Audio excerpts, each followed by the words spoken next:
Hello നമസ്കാരം. സജീന വ്ളോഗ്സിലെ പുതിയൊരു വീഡിയോയിലേക്ക് എല്ലാവർക്കും സ്വാഗതം. അപ്പോൾ അതുപോലെ തന്നെ എൻ്റെ ഈ വീഡിയോയും ഈ ചാനലും ആദ്യമായിട്ടാണ് കാണുന്നതെങ്കിൽ ഈ ചാനൽ ഒന്ന് സബ്സ്ക്രൈബ് ചെയ്തേക്കുക. അതല്ല ഫേസ്ബുക്ക് പേജിലാണ് കാണുന്നതെങ്കിൽ ആ പേജ് ഒന്ന് ഫോളോ ചെയ്തേക്കുക.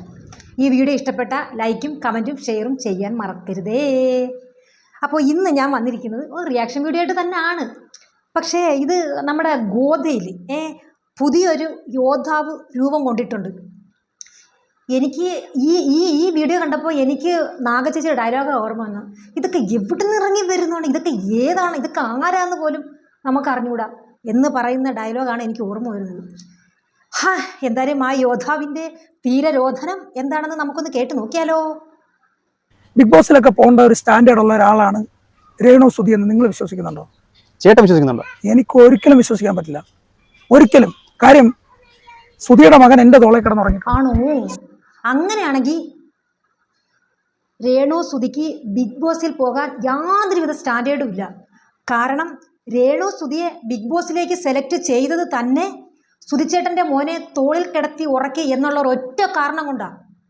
പക്ഷെ ചേട്ടൻ അങ്ങനെ ചെയ്തിട്ടുണ്ടെങ്കിൽ എന്തുകൊണ്ട് ബിഗ് ബോസിൽ പോകാനുള്ള ഏറ്റവും വലിയ സ്റ്റാൻഡേർഡ് ചേട്ടനുണ്ട്.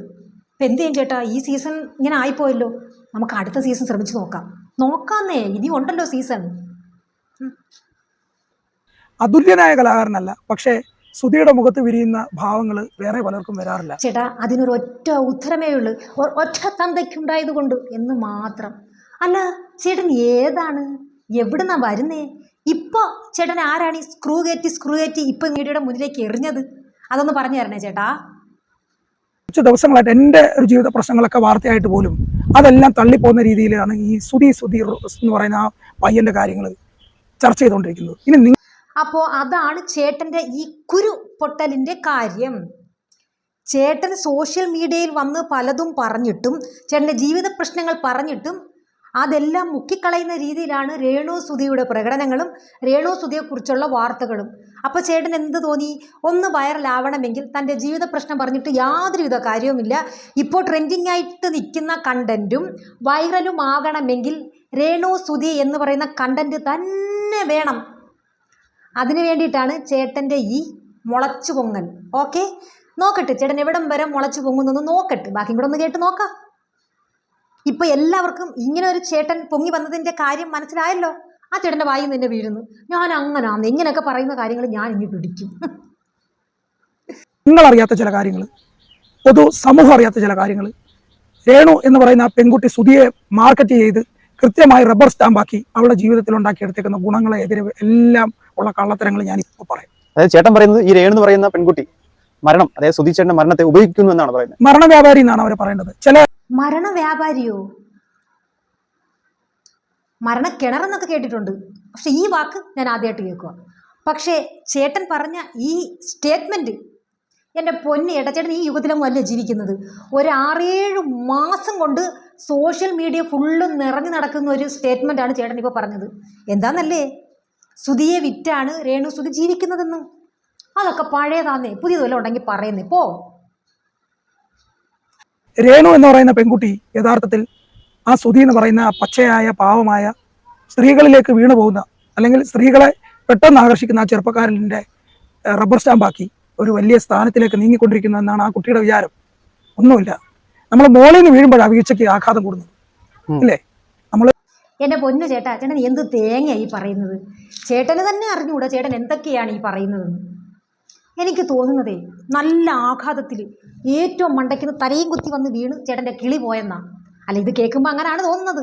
അല്ല, തോന്നുന്നതല്ല, അതാണ് സത്യം. നമ്മൾ പെയ്യെ കയറി കഴിഞ്ഞാൽ പയ്യെ തിന്നാം പനയും തിന്നാം എന്നുള്ള രീതിയല്ല ആ കുട്ടിക്കുള്ളത്. ചേട്ടാ, ഞങ്ങളുടെ അയ്യത്തൊരു പന നിൽപ്പുണ്ട്, ചേട്ടൻ വന്ന് തിന്നോ? പയ്യെ തിന്നാൽ മതി, പയ്യെ തിന്നാൽ എത്ര ദിവസം വേണേലും എടുത്തു, പക്ഷെ അതൊന്ന് തീർത്ത് തരണം. പയ്യെ തിന്നാൽ പനയും തിന്നാമെന്നല്ലേ പറയുന്നത്, ചേട്ടനൊന്ന് തിന്ന് തീർത്ത് തരണം. അപ്പം ചേട്ടൻ്റെ പ്രശ്നം അതാണ്. രേണു സുധി കണ്ണടച്ച് തുറക്കുന്നതിനാകുമ്പോൾ ചെങ്ങ് ഫേമസ് ആയി, അത് ചേട്ടന് സഹിക്കുന്നില്ല. അതിൻ്റെ തിളപ്പാണ് ചേട്ടൻ ഈ കിടന്ന് വെട്ടി തിളയ്ക്കുന്നത്. എൻ്റെ പൊന്നു ചേട്ടാ, കഷ്ടം. സുധിയുടെ മകൻ, നിങ്ങൾ ശ്രദ്ധിച്ചിട്ടുണ്ടോന്ന് അറിയില്ല, സുധിയുടെ മുഖഛായ പയ്യന്. അയ്യോ, ഇതൊരു വലിയ രഹസ്യമാണ്. എൻ്റെ പൊന്നു ചേട്ടാ, ഇത് ഒരു മനുഷ്യരുടെ അടുത്തും പറയാതെ ചേട്ടൻ എങ്ങനെ ഈ രഹസ്യം മൂടി വെച്ച്? ചേട്ടന് ആരും കാണാതെ ഒന്ന് പൊട്ടിക്കരയുമായിരുന്നില്ലേ? ഇതെങ്ങനെ സഹിച്ചു? ഈ രഹസ്യം ഇത്ര നാൾ എങ്ങനെ മൂടി വെച്ച്? സമ്മതിക്കണം. ഓഹ്, രേണുസുതി ആ കുഞ്ഞിനെ കുറിച്ച് ഇതുവരെ ആരോടും പറയാത്തൊരു കാര്യം അറിയാവുന്ന ഒരാളാണ്. എങ്ങനെ എന്താ? എങ്ങനെ എങ്ങനെ എങ്ങനെ എങ്ങനെ എങ്ങനെ രേണു സുധി ആരോടും പറയാത്ത രഹസ്യങ്ങൾ ചേട്ടൻ അറിയാമെന്നോ? അതെങ്ങനെ അറിയാൻ പറ്റും? ചേട്ടന് മൈൻഡ് റീഡിംഗ് വശമുണ്ടോ ചേട്ടാ? അപാര കഴിവ് തന്നെ, സമ്മതിക്കണം. ആ ചെറുക്കൻ ഡ്രഗിന് അടിമയാണെന്ന് നിങ്ങൾ ചേട്ടൻ പറയുന്നത് ഈ സുധിയുടെ മകൻ ഡ്രഗ്സിന് അടിമയാണ് എന്നാണ് പറയുന്നത്. അതെ. എടോ, താൻ എന്ത് ചെറ്റത്തരമാണ് ഒരു സോഷ്യൽ മീഡിയയുടെ മുമ്പിൽ വന്നിരുന്ന് ആ കുഞ്ഞിനെ കുറിച്ച് പറയുന്നത്? തനിക്ക് നാണമുണ്ടോടോ? ഫേമസ് ആവാൻ വേറെ എന്തെല്ലാം വഴികൾ കിടക്കുന്നു? ഇങ്ങനെയൊക്കെയാണോ വന്നിരുന്ന് പറയുന്നത്? രേണു പലരോടും പറഞ്ഞത് എനിക്ക് കൃത്യമായിട്ട് അറിയാം. രേണു എന്തിനാണ് ആ പയ്യനെ ദ്രോഹിക്കേണ്ട കാര്യം? അവന്റെ തന്തയുടെ പേരിലല്ലേ ഇവള് വലുതാവുന്നത്. ഇപ്പൊ ഒരു കാര്യം വ്യക്തമായി. ഡ്രഗ്സ് അടിച്ചോ ഇനി വേറെ വല്ല അടിച്ചോ വലിച്ചു കയറ്റിയോ ഇത് ചെയ്തോ ഏതാ വന്ന് വെളിവില്ലാതെ വന്നിരുന്ന് സോഷ്യൽ മീഡിയയുടെ മുമ്പിൽ വന്നിരുന്ന് തോന്നിയാസം പറയുന്നത് താങ്കളാണെന്ന് മനസ്സിലായി. ഈ കുണമതിയാരം പറയുന്നതേ താങ്കളാണെന്നുള്ള കാര്യം വ്യക്തമായി. ഏതെങ്കിലും ഒന്നിൽ ഉറച്ചു നിൽക്കി. എന്തിനാ ഇങ്ങനെ കിടന്ന് ആടിക്കളിച്ച് പറയുന്നത്? പിന്നെ സുധിച്ചേട്ടൻ കിച്ചുമോൻ്റെ അച്ഛൻ മാത്രമല്ല, രേണുവിൻ്റെ ഭർത്താവ് കൂടിയാണ്. അപ്പോൾ സുധിച്ചേട്ടനിൽ അവൾക്ക് അവകാശം ഉണ്ട് ചേട്ടാ. അപ്പോഴോ ആ പേരിൽ അവൾക്കും വലുതാവാം. അതിൽ അസുഖപ്പെട്ടിട്ട് ഒരു കാര്യവുമില്ല. നിങ്ങൾ ശ്രദ്ധിച്ചു നോക്കുക, സുധിയെ പോലെ തന്നെ സൈലന്റ് ആണ് സുധിയുടെ. ഈ ഡ്രഗ് അഡിക്റ്റ് ചേട്ടൻ എങ്ങനെ അറിയാം? ചേട്ടൻ നേരിട്ട് കണ്ണുകൊണ്ട് കണ്ടതോ കേട്ടതോ? ഞാനല്ല, രേണു പറഞ്ഞത് എനിക്കറിയാം. രേണു പറയുന്നത് ചേട്ടൻ കേട്ടിട്ടുണ്ട്, അങ്ങനെയാണോ? തീർച്ചയായും. ഓക്കെ, രേണു അങ്ങനെ പറഞ്ഞെങ്കിൽ നീ ചെന്നൊരു വലി വെച്ച് കൊടുക്ക്. എടോ, ഒരു സോഷ്യൽ മീഡിയയുടെ മുന്നിൽ വന്ന് നിന്ന് താനാണ് ഇപ്പോൾ പറയുന്നത് സുധിച്ചേട്ടൻ പെണ്ണുപിടിയാനാണ്, സുധിച്ചേട്ടൻ്റെ മോൻ ഡ്രഗ്സിന് അടിമയാണെന്ന്. വല്ല ബോധം ഉണ്ടോ വന്നിരുന്ന് പറയുന്നത്? വല്ല ബോധം ഉണ്ടോ? ഒന്ന് ബോധം തെളിയുമ്പം ഈ കൊടുത്ത ഇന്റർവ്യൂവിൻ്റെ വീഡിയോ ഒന്ന് കണ്ടു നോക്കണം കേട്ടോ. ഇതിന് താൻ ഉത്തരം പറയേണ്ടി വരും, കാത്തിരുന്നോ. പെർഫ്യൂം ഉണ്ടാക്കിയിട്ട് ഇതെന്റെ മറ്റേതാണ് മറിച്ചതാണെന്നൊക്കെ സമൂഹത്തിന്റെ മുന്നിൽ തള്ളിവിട്ടവള് കുറച്ച് മുന്നേ ദിവസം എന്തോ പറഞ്ഞതവള്. നിങ്ങൾ ആരും സഹിക്കത്തില്ലാന്ന്. അവക്കൊരു കുഞ്ഞുണ്ടായില്ലേ? സുധിയിലൊരു കുഞ്ഞുണ്ടായില്ലേ? അതെ. അപ്പൊ സുധിയുടെ മണം എന്തായിരുന്നു? എൻ്റെ പൊഞ്ഞ ചേട്ടാ, താൻ അത് സുബോധത്തോടെ അല്ല ഈ പറയുന്നതെന്നും ഏതാണ്ടൊക്കെ പിടുത്തം ഇട്ടിട്ട് വന്നിരുന്ന് പറയുന്നതെന്നും വ്യക്തമായി. എന്നാലുവേ എനിക്ക് ഈ മറുപടി തരാതിരിക്കാൻ പറ്റുന്നില്ല. പെർഫ്യൂമിൻ്റെ മണം നിങ്ങളാരും സഹിക്കില്ല എന്നാണ് പറഞ്ഞത്, അല്ലാതെ ആ മണം എനിക്ക് സഹിക്കാൻ പറ്റുന്നില്ല എന്നല്ല രേണു പറഞ്ഞത്. മനസ്സിലാക്കടോ, ഓരോ വാക്കുകൾ പറയുമ്പോൾ അതിനർത്ഥം എന്താണെന്ന് മനസ്സിലാക്കിയിട്ട് വന്നിരുന്ന് വീമ്പിളക്ക്. ഡോ വിവരദോഷി, ഒരാൾ ഇട്ട് മുഷിഞ്ഞ ഡ്രസ്സിൻ്റെ സ്മെല്ല് എത്രത്തോളം ഉണ്ടെന്ന് എല്ലാവർക്കും അറിയാം. തൻ്റെ ശരീരം വിയർക്കുമ്പോഴുള്ള സ്മെല്ല് തനിക്കറിയാം എന്താണെന്ന്. അതേപോലെ ബാക്കിയുള്ളവരുടെ ഓരോരുത്തരുടെയും ശരീരം വിയർക്കുമ്പോഴും ആ ജോലി ചെയ്തിട്ട് വന്നു കഴിയുമ്പോഴുള്ള ആ മുഷിഞ്ഞ സ്മെല്ല് അവരവർക്ക് തന്നെ അറിയാം. ആ സ്മെല്ല് ശരീരത്തിലോ പിന്നെ ഉടുപ്പിലോ അടിച്ചുകൊണ്ട് നടക്കാൻ പറ്റുന്നതല്ല എന്നാണ് രേണുസുതി പറഞ്ഞിരിക്കുന്നത്. പിന്നെ അവർക്ക് സുധിച്ചേട്ടൻ്റെ മെമ്മറി വരുന്ന സമയത്ത് ആ അടപ്പ് തുറക്കുക, അതിൻ്റെ സ്മെല്ലെടുക്കുക, അതാണ് ചെയ്യുന്നത്. അത് തന്നെയാണ് രേണുസുതി പറഞ്ഞത്. പിന്നെ താൻ പറഞ്ഞല്ലോ രേണുവിന് സുധിക്കൊരു കുഞ്ഞുണ്ടായല്ലോ, അപ്പോൾ ആ മണം അവളെങ്ങനെ സഹിച്ചെന്ന്. കുഞ്ഞുണ്ടായപ്പോൾ ഉള്ള മണം അവരും സഹിച്ചാൽ പോരെ? ചേട്ടനെ ബോധ്യപ്പെടുത്തേണ്ട കാര്യമുണ്ട് അത് എങ്ങനെയുള്ള ആയിരുന്നെന്ന് ഉണ്ടോ? എൻ്റെ പൊന്നടവേ, താങ്കൾ ഈ വന്നിരുന്ന് പറഞ്ഞ എല്ലാ കാര്യങ്ങളും വളരെ പഴയതാ, വളരെ കാരണം ഈ സോഷ്യൽ മീഡിയക്കാർ രേണുസുതിയെ വലിച്ചു കീറാൻ തുടങ്ങിയപ്പോൾ ഉള്ള കാര്യങ്ങളാണ് ഈ വന്നിരുന്ന് പറയുന്നത്. പിന്നെ കേട്ടിട്ടുണ്ട് പഴകിയ വീഞ്ഞിന് വീര്യം കൂടുമെന്ന്. പക്ഷെ ഇതിവിടെ ചീറ്റിപ്പോയി. കാരണം എക്സ്ക്ലൂസീവിനോടാണ് എല്ലാവർക്കും താല്പര്യം, പഴയതിനോട് ആർക്കും താല്പര്യമില്ല. ഇതേ മദ്യമല്ല, പഴകും തോറും വീര്യം കൂടാൻ. താനൊരു കാര്യം ചെയ്യും, ഒരു മമ്മട്ടി അങ്ങോട്ട് എടുക്കുക, പറമ്പിലോട്ട് അങ്ങോട്ട് ഇറങ്ങുക, വെട്ടിക്കളച്ചിട്ട് 2 വാഴ അങ്ങ് വയ്ക്കുക. നിങ്ങളുടെ വീട്ടുകാർ മടിച്ചത് കൊണ്ടാണല്ലോ ഇങ്ങനെയുള്ള കേൾക്കേണ്ടി വരുന്നത്.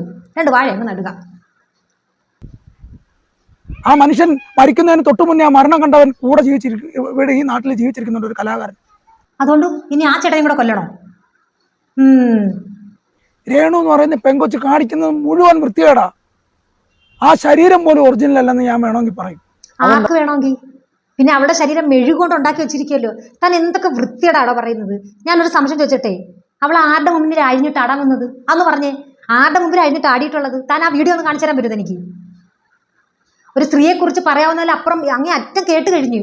അല്ലെ ഈ പറയുന്ന കണക്ക് വലിയ പെരുന്നാൾ വന്നിട്ട് വാപ്പ പള്ളി പോയില്ല, പിന്നല്ലേ കൊച്ചു പെരുന്നാൾ എന്ന് പറയുന്ന കണക്കത്തെ അവസ്ഥയാണ് ഇത്. ഇതിനെക്കാട്ടി എമ്പരെ കേൾക്കാം. ഇനി ഒരു പെണ്ണിന് കേൾക്കാൻ പറ്റുന്ന ഒരു അപരാധം ഇനി ഇല്ല, അത് മൊത്തം കേട്ട് കഴിഞ്ഞു. ഫ്രഷ് ആയിട്ടുള്ള എന്തെങ്കിലും കൊണ്ടുവാടോ താൻ. നാണം എന്ന് പറയുന്ന ഒരു സാധനം, ഒരല്പ ഉളുപ്പ്. ഈ വേറൊരു കാര്യം ചോദിച്ചോട്ടെ, രേണുസുതി മലയാളികളെ എന്തിനാ വെല്ലുവിളിക്കുന്നത്? ഈ മലയാളികൾക്ക് രേണുസുതിയുടെ കാര്യം നോക്കലാന്നോ ജോലി? രേണുസുതി, നീ ആ കാണിച്ച് തെറ്റാട്ടാ. നീ മലയാളത്തിലുള്ളവരെ മാത്രം വെല്ലുവിളിക്കാതെ തമിഴിലോ ഹിന്ദിയിലോ കന്നഡയിലോ ഇംഗ്ലീഷിലോ ഒക്കെ പോയി അവരെ കൂടെ ഒന്ന് വെല്ലുവിളിക്ക്. ചെല്ലേ. മലയാളികളെ മാത്രം വെല്ലുവിളിക്കുന്നുണ്ടാ ചേട്ടന് ഇത്ര ദേഷ്യം? ചെല്ലെന്നേ. ഞാൻ ഇന്ന് നിങ്ങളുടെ മുന്നിൽ തുണി അങ്ങ് അഴിക്കുമോ? അഴിച്ചോട്ടെ, സമ്മതിക്കോ? അയച്ചോ. എങ്ങനെ അടിക്കുന്ന പറയാൻ മൊത്തത്തിൽ അടിക്കാൻ പോവാം? മൊത്തത്തിൽ അഴിക്കാൻ പോവാ. അതായത് ചേട്ടൻ ഉദ്ദേശിക്കുന്നത് രേണുസുതിക്ക് ഇതുപോലെ ചെയ്യാമെങ്കിൽ എനിക്കും ചെയ്യാമെന്നാണ്. നിനക്ക് അത്രയ്ക്ക് നിൽക്കാൻ വയ്യ, ഉരിഞ്ഞിട്ടങ്ങ് ആടിക്കോളാൻ വയ്യ, നീ ഉരിഞ്ഞിട്ടങ്ങ് ആട്. പിന്നെ ഇപ്പം ആ ചോദ്യം ചോദിച്ചൊരു ഊളയുണ്ടല്ലോ, ആ ഊളയോടാണ് എൻ്റെ ഒരു ചോദ്യം. നീ മൈക്കും പിടിച്ചുകൊണ്ട് നടക്കുന്നില്ല സോഷ്യൽ മീഡിയയിൽ, നീ എവിടെ കണ്ടത് അവൾ ഉരിഞ്ഞിട്ട് ആടുന്നത്? അതൊന്ന് പറഞ്ഞു തരണേ. ഇനി മറ്റേ പെടലയോട്, നിന്റെയൊക്കെ കുഴപ്പം എന്താണെന്ന് വെച്ചാൽ രേണു നിന്റെ ഒന്നും മുന്നിൽ തുണി കഴിക്കാൻ വരാത്തതാണോടാ? സീരിയസ് ആയിട്ട് ചോദിക്കുക, പറ. ഈ വീട്ടിലോട്ട് പറഞ്ഞോ, കാണുന്നത് കാണട്ടെ. മോളെ, നീ ഇതേപോലെ ഡ്രസ് ഇട്ടുകൊണ്ട് ജീവിക്കരുത്. ഞാൻ ജീവിക്കും. നീ ഇതേപോലെ ഡ്രസ് ഇടണ്ട. ഞാൻ ഇടും, നീ പോടാ. നീ മറക്കരുത് കാര്യം, എന്റെ മോനാണ് എന്റെ തോളെ കിടന്നുറങ്ങുന്ന എന്റെ ചക്കര മോനായിരുന്നു സുധിയുടെ മകൻ. നാം എന്താണ് ഈ കേൾക്കുന്നത്? ഇതൊരു പുതിയ അറിവാണ് കേട്ടാ. ഭാഗ്യം ആ ശാലിനിയും സുധിചേട്ടനും മരിച്ചു പോയത് നിന്റെയൊക്കെ ഭാഗ്യം. ഇല്ലെങ്കിൽ നിന്റെ മണ്ട അടിച്ച് പൊട്ടിച്ചേനെ ഇങ്ങനെയുള്ള തോന്നിയാസം വന്നിരുന്ന് പറയുന്നതിന്.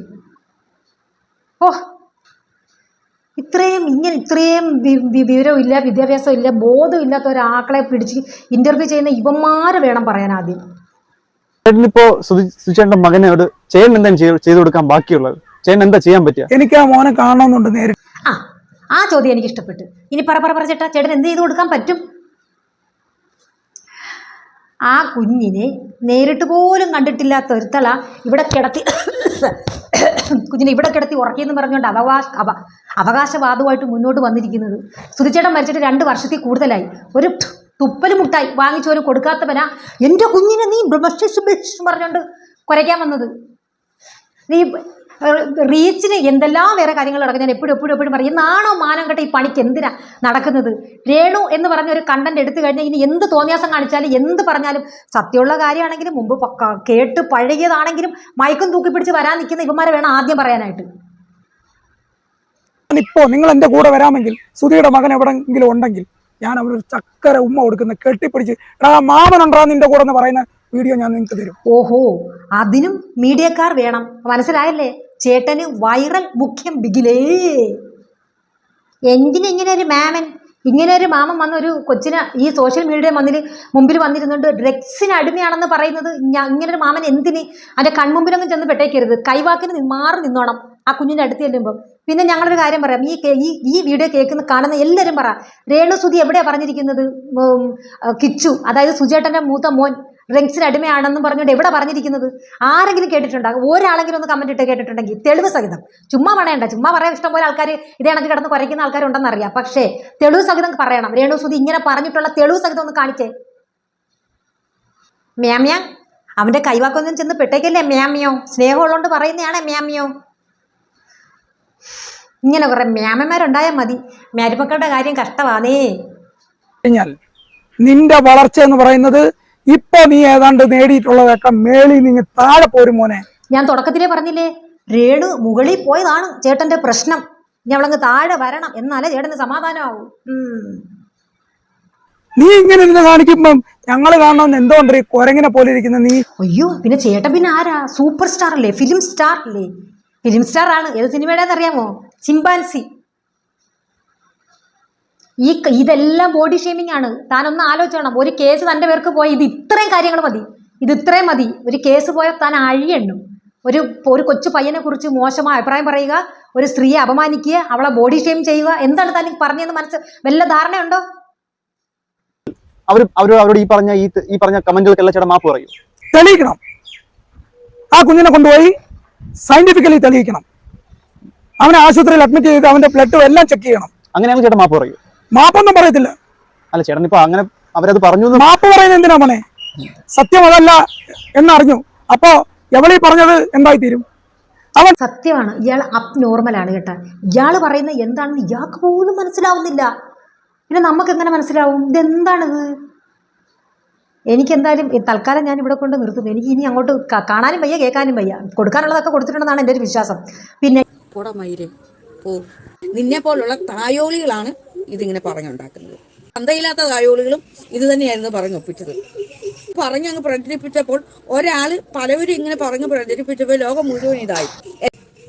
നിന്നെ പോലുള്ള കള്ളുകുടിച്ച്, കാരണം നീ കുടിക്കുന്നവനാണ്, നീ മദ്യം കഴിച്ചിട്ടിരിക്കുന്നവനാണ്. ഞാൻ ആഭാസം മയിരെ, മനസ്സിലായോ? നിന്നെ പോലുള്ള തായോളികൾക്കാണ് ഞാൻ ഇത് പറയുന്നത്. കണ്ടല്ലോ, ഇത്രയേ ഉള്ളൂ. അപ്പോൾ ഈ വീഡിയോ ഇഷ്ടപ്പെട്ട ലൈക്കും കമൻറ്റും ഷെയറും ചെയ്യാൻ മറക്കരുത്. നിങ്ങളുടെ അഭിപ്രായങ്ങൾ എന്തായാലും അതിനകത്ത് കമൻറ്റുകളായിട്ട് രേഖപ്പെടുത്തണം. ഓക്കെ, അപ്പോൾ ഇനി നമുക്ക് അടുത്ത ഒരു വീഡിയോ ആയിട്ട് കാണുന്നത് വരേക്കും താങ്ക് യു. കൈമാറാം. Thank U.